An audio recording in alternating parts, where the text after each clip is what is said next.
Reel টক বিডিতে আপনাকে স্বাগতম। আজকে আমরা নিয়ে এসেছি এমন একটা খবর যা শুধু মন খারাপই করবে না, মনে অনেক প্রশ্ন তুলবে।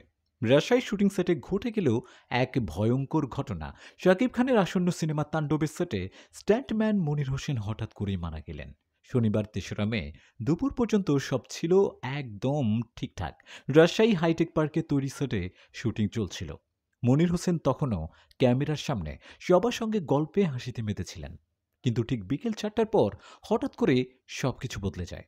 মনির হঠাৎ বুকে ব্যথা অনুভব করেন। কেউ টেরও পায়নি যে কিছু একটা ভয়ানক ঘটতে চলেছে।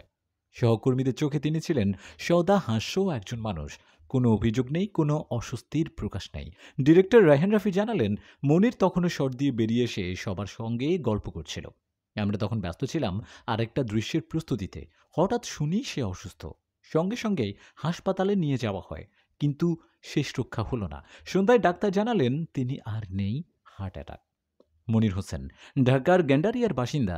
স্ত্রী আর ২ সন্তান রেখে গেলেন এই নিষ্ঠাবান স্ট্যান্টম্যান। কয়েক বছর ধরেই তিনি ফিল্ম ইন্ডাস্ট্রির পেছনের এই ঝুঁকিপূর্ণ কিন্তু অদৃশ্য জগতে কাজ করছিলেন। আর আজ ক্যামেরার সামনে না, ক্যামেরার পেছনে থেকেই চলে গেলেন চিরতরে। শুটিং ইউনিটে এখন শোকের ছায়া। শাকিব খান নিজেও মনিরের পরিবারের খোঁজ খবর নিচ্ছেন। বিকেলে মিলাদ মাহফিলের আয়োজন করা হয়েছে তার আত্মার শান্তির জন্য। কিন্তু এই ট্র্যাজেডির মধ্যেই সিনেমাটা ঘিরে তৈরি হচ্ছে আরেক ধরনের আলোচনা। এই সেই তাণ্ডব সিনেমা যেটা আসছে ঈদুল আজহায় মুক্তি পেতে যাচ্ছে। আর এই ছবির মাধ্যমেই বড় পর্দায় অভিষেক হচ্ছে ছোট পর্দার সবার প্রিয় অভিনেত্রী সাবিলা নূরের। শাকিব খান ও সাবিলার এই নতুন জুটি নিয়ে অনেক দিন ধরেই উত্তেজনা, কিন্তু এখন সেই আলোচনার রংটাই যেন পাল্টে গেছে।